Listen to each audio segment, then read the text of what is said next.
السلام علیکم ورحمۃ اللہ وبرکاتہ۔ بسم اللہ الرحمن الرحیم، نحمدہ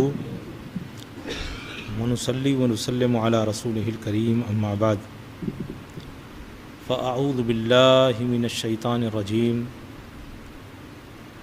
بسم اللہ الرحمن الرحیم۔ الا ان اولیاء اللہ لا خوف علیہم ولا هم يحزنون الذین آمنوا وكانوا يتقون، صدق اللہ مولانا العظیم۔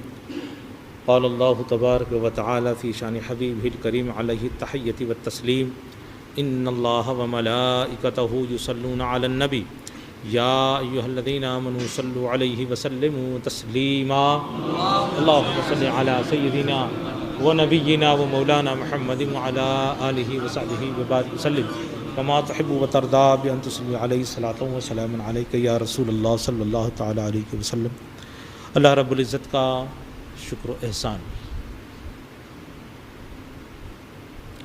اس کی جتنی نعمتیں ہمیں اور آپ کو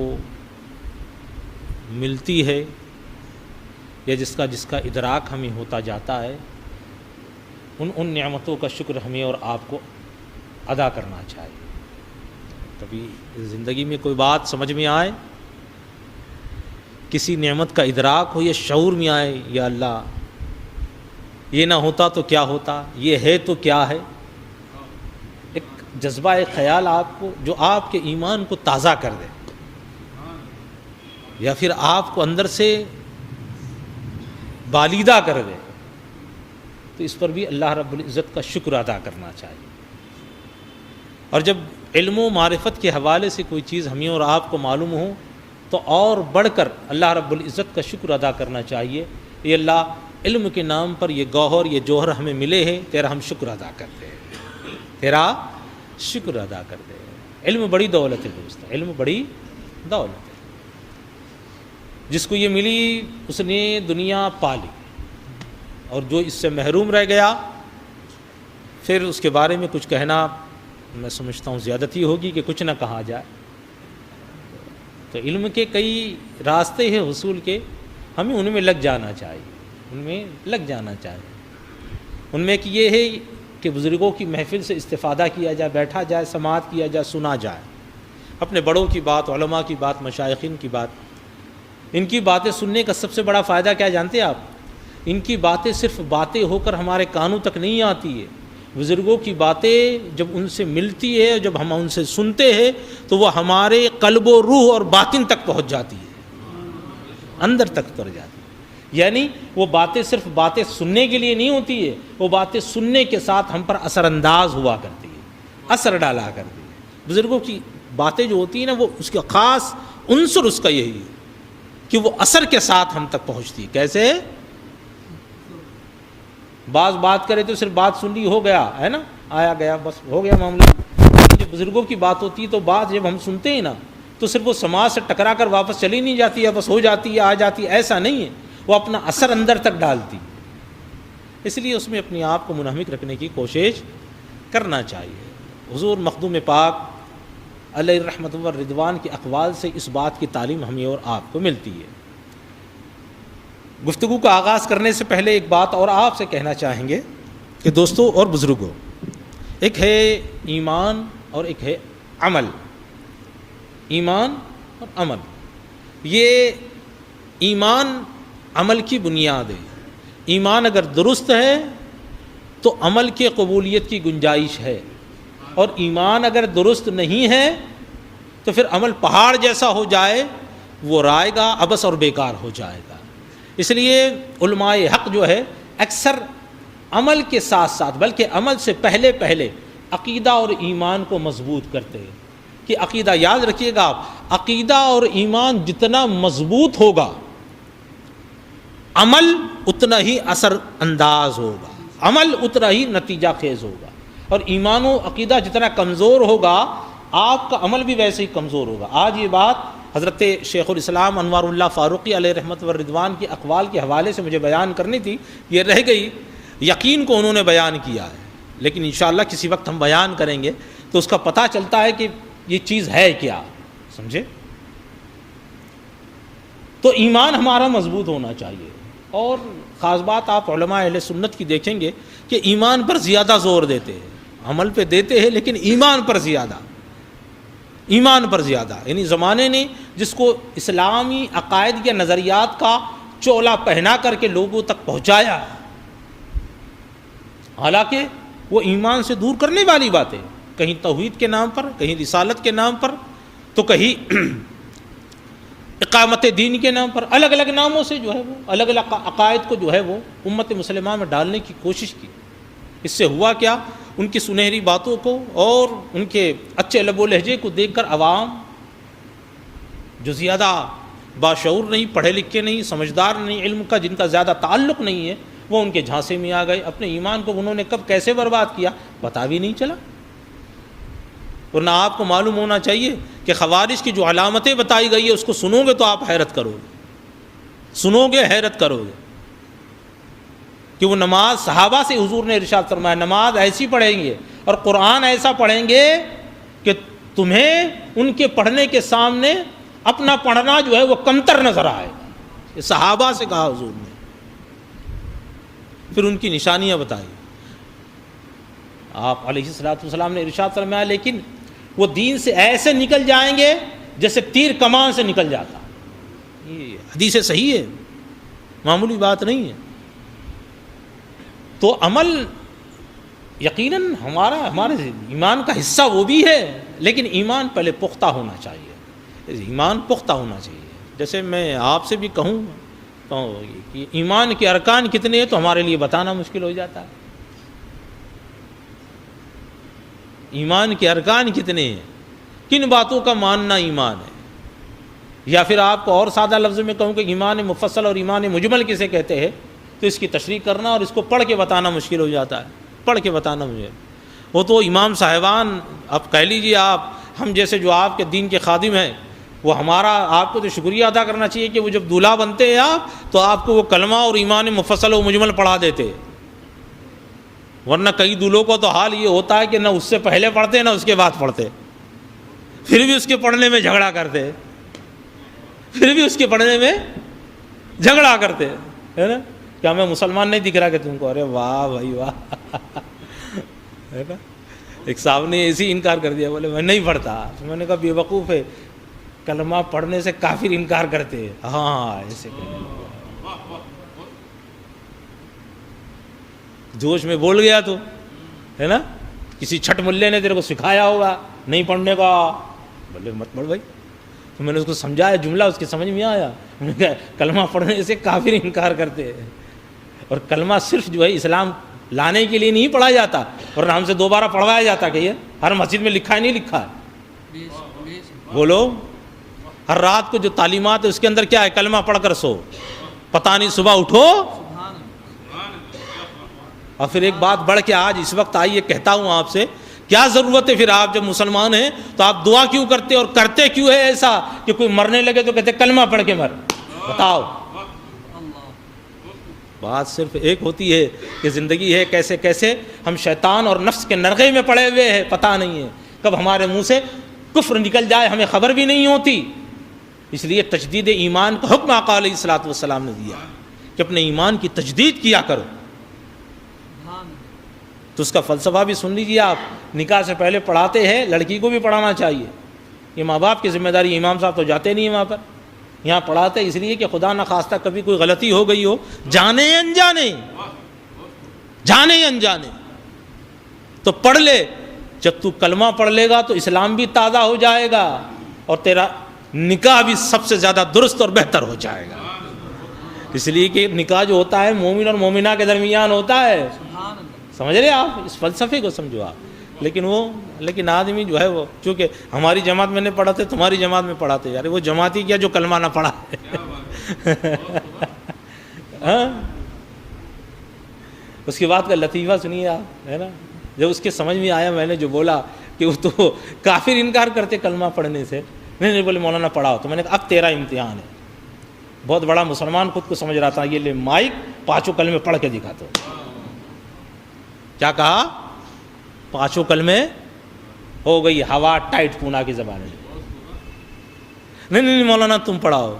میں نے کہا نادان، خود بھی جانتا ہے کہ تو پانچوں کلمے پڑھ نہیں سکتا، احسان ماننا چاہیے تجھ کو، کہ امام صاحب اس نازک موقع پر تجھ کو پڑھا رہے ہو، فتوی بازی کرتا ہے؟ میں نے کہا نہیں، میں نے کہا پڑھ کے دکھا تو، میں نے کہا لے، میں نے کہا دولہا جب بنتے جو بنے سب کو پتا ہے، قبول کیا میں نے، یہ بولنا ہی مشکل ہو جاتا ہے ان کا، بس چلے تو یہ بھی امام صاحب بولے تم ہی بول لو کر کے مذاقاً کہہ رہے ازرائے مزاح کہہ رہے تھے تفریحاً، نہیں ہے اتنا گھبراتا ہے وہ تو نہیں، کہاں الجھنا چاہیے، ہم نے چھوڑ دیا دوستو، شعور بھی نہیں آتا۔ المختصر پھر کہتا ہوں آپ سے میں، ایمان کیا ہے؟ ایمان ارکان ایمان، آمنت باللہ وملائکتہ وکتبہ ورسلہ والیوم الآخر والقدر خیرہ وشرہ من اللہ تعالی والبعث بعد الموت، ان سب کو جاننا بھی چاہیے اور دل سے تصدیق بھی اس کی کرنے کا نام ایمان ہے، یاد رکھیے گا آپ، ایمان یہ ہے۔ تو عقیدے کو جانو دوستو، ہر چیز کا ذکر کیا کرو نا، اس کو تازہ کیا کرو۔ ہم جمعرات کی جو مجلس کرتے ہیں نا، اس میں اس کا ذکر ہم نے کیا ہے ابھی، ہے نا، ذکر کر رہے ہیں، تفصیلاً کر رہے ہیں۔ ایمان کی بنیاد ہے، اور ایمان سے مراد کیا ہے، کس پر کیسے ایمان رکھنا، ایمان کس پر کیسا رکھنا۔ ایک بات آپ نے سن لی تو اس کو کوشش کرو کہ اس کو پڑھو بھی، یاد بھی رکھو، اور اس کو جو ہے پڑھتے رہو، اس کو پڑھتے رہو، تازہ ہوتا رہے گا۔ آپ کئی مسئلے اگر کبھی آپ نماز کی نہ پڑھو تو کبھی آپ کے لیے وہ تذبذب ہو جاتا ہے، کبھی ایسے آدمی مذبذب ہو جاتا ہے، یار کیا کرنا چاہیے، سجدے سو کرنا چاہیے نہیں کرنا چاہیے، ہوتا ہے نہیں ہوتا۔ اس لیے بزرگوں نے کہا کہ اسے تازہ رکھا کرو، کیا کرو؟ تازہ۔ جب آپ بار بار پڑھتے ہیں نا تو تازہ ہوتا رہتا ہے، تازہ ہوتا رہتا ہے، ٹھیک ہے۔ تو عقائد کو بھی سب سے زیادہ ہمیں ڈسکس کرنا چاہیے، اور بہت محبت کے ساتھ، سنجیدگی اور متانت کے ساتھ غور و خوض کرتے ہوئے اپنے ایمان کو تازہ رکھنا چاہیے۔ اب دوسری بات سنیے، صوفیاء کرام کے بارے میں ہمارا عام خیال یہ ہے کہ صرف معرفت کی بات کرتے، ایسا نہیں، یہ سارے اسلام کی بات کرتے، بلکہ اسلام کے روح کی بات کرتے، اسلام کے۔ آپ جتنے بھی معتبر مشہور اولیاء کرام ہیں جنہوں نے اپنے پیچھے کتابوں کا بھی ذخیرہ چھوڑا ہے، ان کی کتابیں اٹھا کے دیکھیں گے آپ تو آپ کو پتہ چلے گا انہوں نے صرف معرفت اور طریقت کی ہی باتیں نہیں بیان کی ہے، انہوں نے علم کے سارے گوشے جو ہے وہ روشن کیے، اور شریعت کے جتنے مسائل ہیں، عقائد کا جو بیان ہے، جہاں جہاں ضرورت پڑی ہے کھول کر اسے بیان کیا، کھول کر اسے بیان کیا ہے۔ بس بات سمجھنے کی ضرورت ہے۔ ہم نے صوفیاء کرام کو، میں کہہ رہا ہوں نا دوستو، یہ بات سمجھنے کی ضرورت ہے۔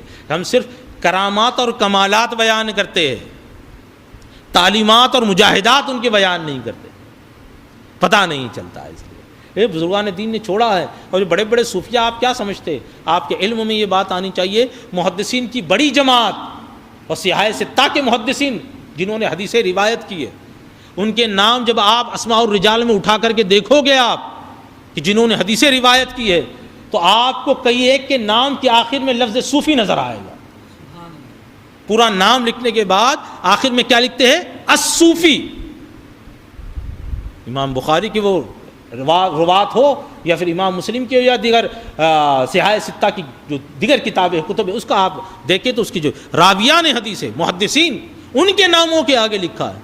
اور صوفیہ کئی جو آپ نام سنتے ہیں نا، سارے کے سارے محدثین ان کو اپنی کتابوں میں ذکر کرتے ہیں، اور انہوں نے کتنی حدیثیں روایت کی اس کا بھی ذکر آیا ہے۔ لیکن ہمارے یہاں سمجھتے کہ جو صوفیاء کرام میں شاید جو ہے وہ اس راہ میں قدم ہی نہیں رکھتے، ایسا نہیں ہے دوستو، آپ ایسا نہیں ہے۔ بزرگوں سے پاک کی زندگی ملاحظہ فرمائیے، آپ مسند تدریس پر بیٹھ کر کئی سالوں تک آپ نے جو ہے ہر علم کا درس دیا ہے، آپ نے ہر علم کا درس دیا ہے، حیرت ہوگی آپ، تمام علوم پڑھایا کرتے تھے آپ طلباء کو، اور اس کے بعد پھر معرفت و حقیقت کی مجلسیں ہوتی تھی، اس کے اندر بھی سنایا کرتے تھے آپ۔ تو یہ سمجھ لیجیے، یہ بات ذہن میں ہمارے رہے ہے نا، یہ بات ذہن میں رہے کہ صوفیاء نے ہر چیز کو ڈسکس، جیسے موضوع آیا، آپ کو کیا لگتا ہے ایسے کہ ہمارے درمیان جو موضوعات ہیں صرف ان کے درمیان وہ موضوعات نہیں آئے، ہر موضوع آتا تھا، اس لیے ہم سے زیادہ آتے تھے۔ آج جن حالات میں ہم رہتے ہیں، یہ اسلام اور دین جیسے پھیل چکا ہے الحمدللہ، وہ جو ہندوستان میں جب تشریف لائے تھے ایسا عالم تھوڑی تھا، لوگوں کی کیسی کیسی اصلاح کرنے کی ضرورت پڑی ہوگی۔ آج اسلام لے کر اتنے بگڑے ہم ہیں، جو نئے نئے اسلام لائے ہوں گے، آپ کیا سمجھتے کلمہ پڑھا کر ان صوفیوں کی ڈیوٹی پوری ہو گئی؟ خدا کی قسم ایک ایک عمل ان کا درست کیا ہے، ایک ایک عمل درست کیا ہے۔ آپ کو لگتا ہے کلمہ پڑھا کے چھوڑا، ارے نہیں، آپ ڈیپلی جا کر کے دیکھو تو سمجھ میں آئے گا کلمہ یہاں پڑھایا ہوگا اور اس کے بعد پھر انہوں نے جو ہے سب سکھایا. نماز پھر کس نے سکھائی، روزہ کس نے سکھایا، حج و زکوٰۃ کس نے سکھایا، اخلاق و کردار کے یہ سارے کے سارے یہ جو ہے عقدے ان کے سامنے کس نے کھولے؟ یہ صوفیہ ہی کی جماعت تھی جناب، جنہوں نے علم کے سارے عقدوں کو کھولا اور کھول کر کے بیان کیا، کھول کر بیان کیا. تو دوستان علی وقار، اس کو سمجھنے کی ضرورت ہے، سمجھے آپ. تو جیسے میں نے دیکھا بھی جو آج موضوع ہے اس کو دیکھ کر کے میں کہنا چاہ رہا ہوں آپ سے. درود پاک پڑھیے. اللہم صلی علی سیدنا صلی اللہ علیہ وسلم.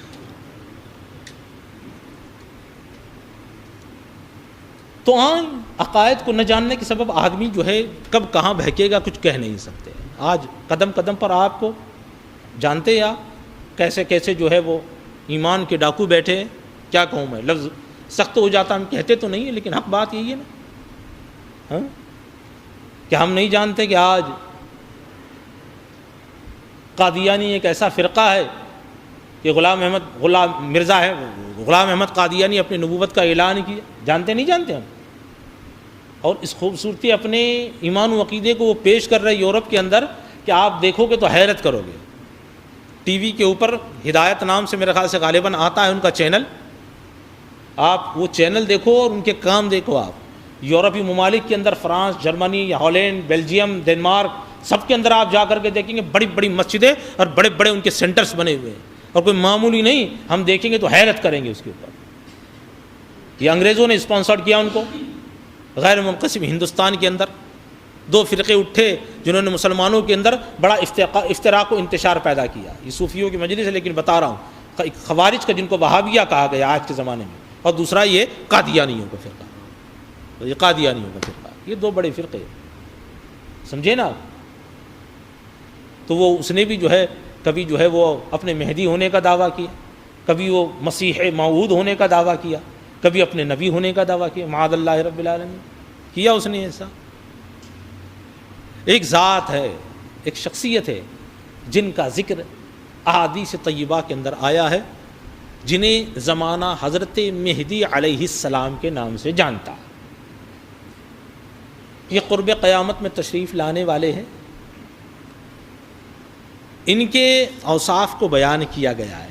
ان کے نام کو لے کر پتہ نہیں کتنے لوگ اٹھے اور کتنے لوگوں کو اٹھایا گیا کہ یہ مہدی وقت ہے، مہدی وقت ہے نا. مہدی علیہ السلام بولتے ہیں، لفظ مہندی نہیں ہے، وہ مہندی تو لگانے والی ہوتی ہے، وہ مہدی ہے. میم ہے دال، یہ کیا ہے بولو؟ مہدی. کیا ہے؟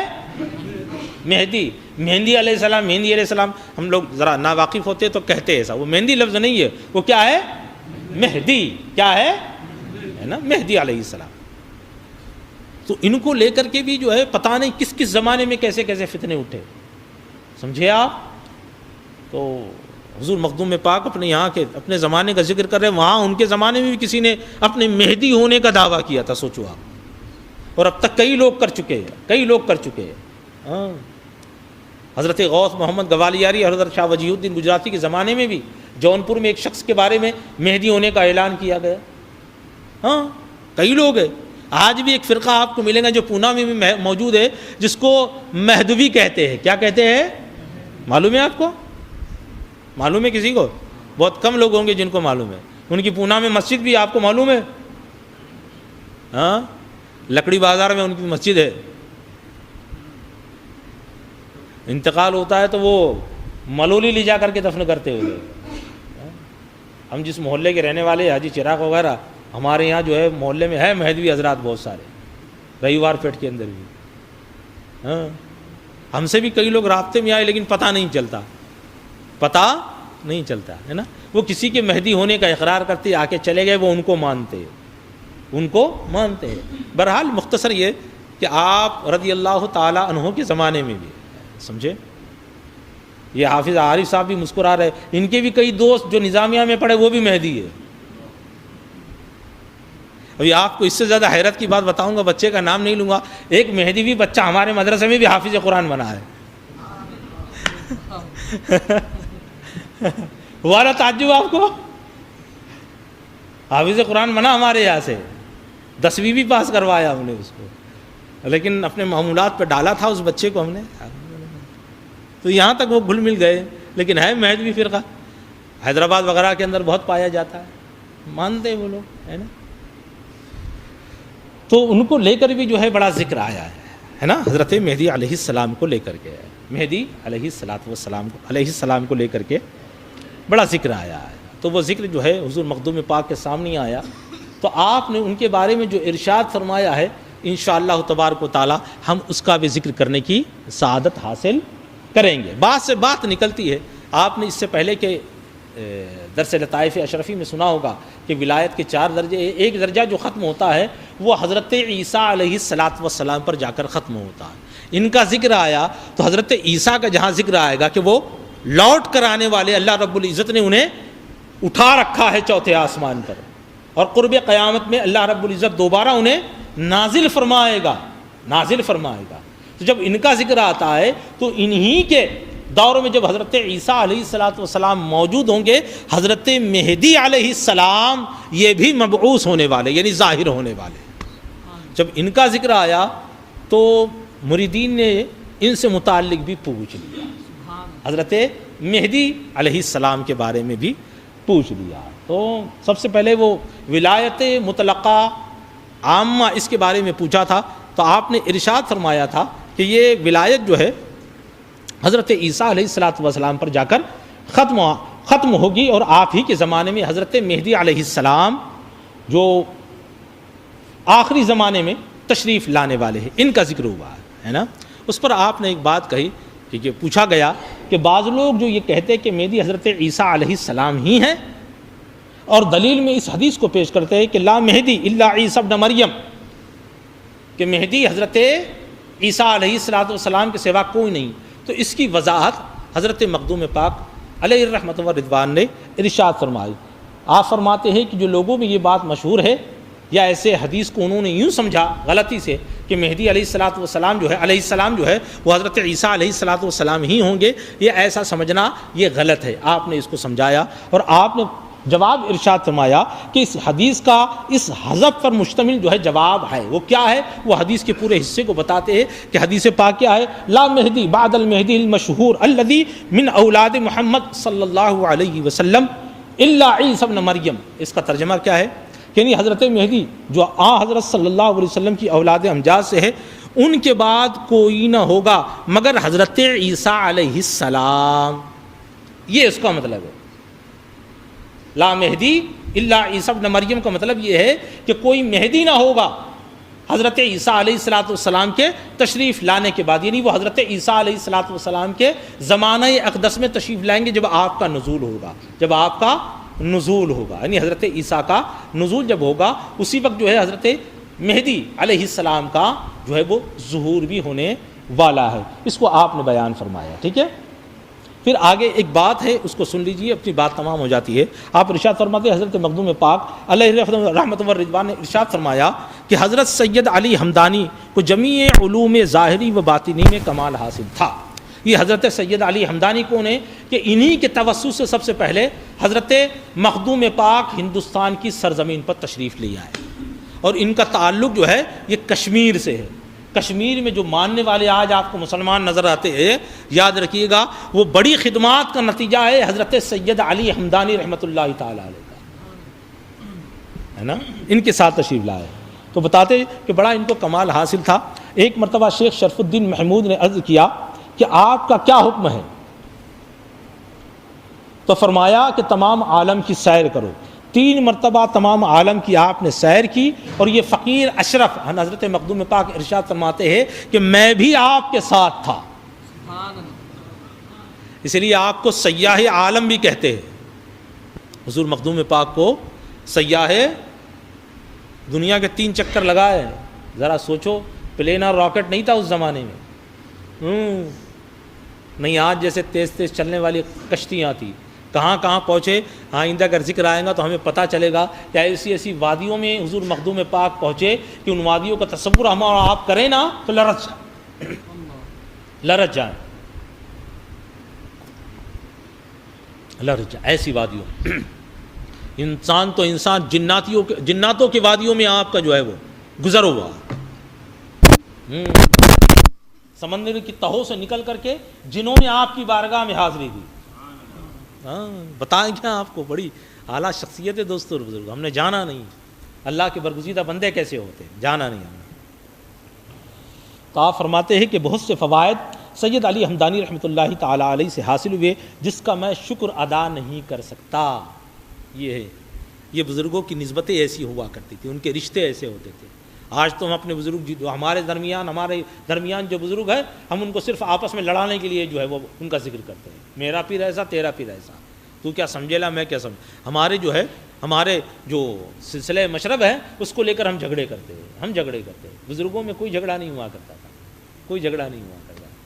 ان میں تو ایسے رشتے ہوتے تھے، اور ان رشتوں سے جو انہوں نے حاصل کیا وہ اپنے مریدین کے درمیان ان کو بیان کیا کرتے تھے. حضرت سید علی ہمدانی رحمۃ اللہ تعالیٰ علیہ سے مخدوم پاک نے جو حاصل کیا اس کا بیان فرماتے، اور بڑا پیارا شعر کہتے ہیں، گر بر تنے من زباں شود ہر منہ.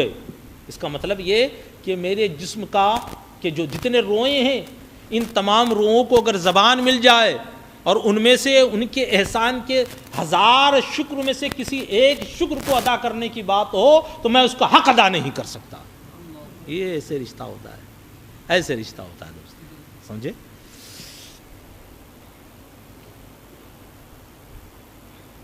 پھر حضرت علی ہمدانی رضی اللہ تعالی آپ کیا ارشاد فرماتے ہیں کہ مجھے 1400 درویشوں سے فیض حاصل ہوا ہے. اللہ، حضرت سید علی ہمدانی، اللہ اللہ کیسا زمانہ تھا. وہ درویش بول رہے تو پھر وہ درویش ہی تھے دوستو. 1400 درویشوں سے جو مجھے فیض حاصل ہوا، فرزند اشرف وہ آپ کے حصے میں آیا. اللہ، یعنی سارا کے سارا فیض جو حضرت سید علی ہمدانی نے حاصل کیا تھا 1400 درویشوں سے، وہ سارا کے سارا فیض حضرت سید علی ہمدانی نے حضور مخدوم پاک کو عطا فرمایا. سوچو مخدوم پاک کا مقام کیا ہوگا. تو آپ ارشاد فرماتے ہیں کہ ایک روز حضرت سید علی ہمدانی رحمۃ اللہ تعالیٰ علیہ مدینۃ الاولیاء میں پہنچے تو 400 ولی اللہ ان کی ایک مجلس میں موجود تھے. آپ اس میں تشریف لے گئے. یہ فقیر اشرف بھی ان کے ہمراہ تھا. جو کیفیت ان کے دیکھنے سے ہوئی اس کو کبھی بھول نہیں سکتا. کیا بیان فرما رہے ہیں. یہ اولیاء کرام کا یہ حال ہوا کرتا ہے دوستو. آپ فرماتے ہیں وہ کیفیت جو ہے بزرگوں کی مجلس سے جو حاصل ہوئی اس کو آپ فرماتے ہیں میں کبھی بھول نہیں سکتا، کبھی بھول نہیں سکتا. کیا مطلب؟ آپ بزرگوں کو دیکھیں تو بزرگوں سے رابطہ کریں دوستو، رابطہ کریں. ہم بھگتکتے ہیں، کہا جانے کا حضرت کے پاس نہیں ہے اللہ کے. ہم کسی نے سچ کہا ہے کہ ہم جتنا جو ہے نا وہ وصال فرمودہ لوگوں کو مانتے ہیں، زندوں کو نہیں مانتے. ہم بات کہوں تو آپ کو کڑوی لگے گی، پیر صاحب زندہ ہے تو ملیں گے نہیں. پیر صاحب کا انتقال اگر عرس ہوئے تو ہر عرس میں جائیں گے، ہر عرس میں جائیں گے، ہے نا. حضرت کا عرس ہے چلنے کا اپنے دیکھیں گے آپ کئی لوگ جب زندہ ہے. حضرت پونہ میں آئے لے کیا؟ اچھا اچھا اچھا، کب تک ہے حضرت جانے والے؟ دو بات کرتے، کب آئے اور کب جانے والے. ملنے کی فرصت نہیں ہوں گی. تو کسی نے سچ کہا ہے نا. یہ بات جو ہے وہ صوفی کانفرنس میں جو ہے حضرت وہ شہزاد مجددی پاکستان کے بڑے عالم ہیں، بڑے متبحر عالم ہیں، نوجوان ہیں. انہوں نے کہا کہ ہم نے جو ہے وہ مردوں کو تو مان لیا، ہم نے زندوں کو نہیں مانتے. اس لیے ہم جو ہے بزرگوں سے نسبت اور رابطے نہیں رکھتے دوستو. جا کے جو ہے ان سے نسبتیں حاصل نہیں کرتے. کل قیامت کا آج آپ کو سنایا نا کہ وہ پانی پلایا ہوگا. ایک واقعہ تو یوں بھی ہے کہ بزرگ گزریں گے تو پکڑنے والا پکڑ کے کہیں گے حضرت آپ بھول گئے مجھے، جنت میں تشریف لے جا رہے. کہا بھائی کیا بات ہے؟ تو وہ عرض کرے گا حضرت دنیا میں ایک مرتبہ میں نے آپ کو وضو کرایا تھا. کیا کیا تھا؟ وضو کرایا تھا. اچھا وضو کرایا تھا. اللہ کی بارگاہ میں لے کر حاضر ہوں گے، اس کی بخشش و شفاعت کروا کے آگے لے جائیں. آپ کیا سمجھتے ہیں؟ تو بزرگوں سے ملا کرو، اچھوں سے ملنے کی عادت ڈالو دوستو، اچھوں سے ملنے کی عادت ڈالو، ہے نا. سیلفی ولفی تو رہنے دو بازو کو، سمجھے. آج اسی کا زمانہ ہے نا ہمارے یہاں. نہیں تو اچھے سے ملو، بزرگوں سے ملو، علماء سے ملو. یہ بہت بڑی بات ہے، آپ سمجھے نا، بہت بڑی بات ہے. پتہ نہیں کس کا ملنا آپ کے کام آ جائے، کس کا ملنا کام آ جائے، ہے نا. اس سے پہلے بھی کہی تھی بات، ایمان کو تازہ کرنے کے لیے بزرگوں سے سنا. یہ حضرت خواجہ معین الدین چشتی علیہ رحمت و رضوان سلطان الاولیاء، آپ کے پیر کے جو پیر ہے دادا پیر ہے نا، ان کا واقعہ ان کے زمانے میں حاجی شریف زندنی رحمۃ اللہ تعالی علیہ، ان کے زندگی کا واقعہ. ایک آدمی کا انتقال ہوا، ان کے دوست اچھے دوست نے خواب میں دیکھا، پوچھا تیرا حال کیا ہے؟ کہا بخش دیا گیا. میں کہا تو کیسے بخشا گیا؟ کہا کچھ نہیں، ایک مرتبہ میں نے حضرت شریف زندنی رحمۃ اللہ تعالی علیہ سے مصافحہ کیا تھا، تو اللہ رب العزت کا ارشاد ہوا کہ جو میرے محبوب دوست سے مصافحہ کر کے آیا ہے اسے جہنم میں ڈالنے سے مجھے حیا آتی ہے. مصافحہ کی ہے. لیکن میرے دوستوں بہت زمانے نے بہت خراب کر دیا ہم کو. ہمارے بعد جو ہے نا امام صاحب سے وہ ہے نا طریقہ ہے ہمارے یہاں، نماز ہوتی ہے تو اس کے بعد مصافحہ کرتے ہیں، ہے نا. یہ کیا مصافحہ کرنا ضروری ہے کہ کائے کو کرتے ہیں مصافحہ؟ اس پہ بھی جھگڑے کرتے ہیں، نہیں کرتے ہیں؟ ارے ہم جھگڑے کی باتیں کہاں سے نکالتے ہیں؟ یہ تو موضوع نہیں ہے. آپ بولیں گے مولانا کیا لمبی لمبی گفتگو کرنے لگے. معاف کرنا نہیں، لیکن میں بتا رہا ہوں آپ کو، مصافحہ کرتے ہیں اس پہ بھی اعتراض، لائن سے مصافحہ کرتے ہیں اس پہ بھی اعتراض. یا اللہ سن میرے بھائی، جنت میں بھی لائن لگا کر جانے والے ہیں، سمجھے؟ صرف لائن دنیا میں نہیں ہے، وہاں بھی لگنے والی ہے، لگنے والی ہے. سمجھے کہ نہیں آپ؟ تو نہیں، اچھی دنیا میں آؤ میرے دوستوں، اچھے لوگوں سے ملو، اور ان لوگوں سے ملنے کی کوشش کرو جو دین سے قریب ہے، اللہ والے ہیں، جن کو دیکھ کر خدا یاد آتا ہے، ان سے ملنے کی کوشش کرو. اللہ رب العزت میں نے جو کچھ کہا، رب تبارک و تعالیٰ آپ نے جو کچھ سنا، مولا کریم ہم سب کا کہنا سننا قبول فرما، ہم سب کو نیک عمل کی توفیق عطا فرما، اور ہم کو اچھوں کی صحبت نصیب فرما. گفتگو چونکہ ایک تمہید باندھنا تھی بات سمجھانے کے لیے، اس لیے میں نے تمہید باندھی. انشاءاللہ تبارک و تعالیٰ اگلی مجلس میں حضرت مہدی علیہ السلام کے بارے میں جو عقیدہ ہم نے اور آپ نے رکھنا ہے اور جس کو لے کر چلنا ہے، ان کی جو علامتیں احادیث طیبہ کے اندر بیان کی ہے، حضور مخدوم پاک نے جس کو جمع کیا ہے، اس کا ذکر کرنے کی سعادت حاصل کریں گے. اللہ رب العزت مجھ کو اور آپ کو نیک عمل کی توفیق عطا فرمائے. صلی علی سیدنا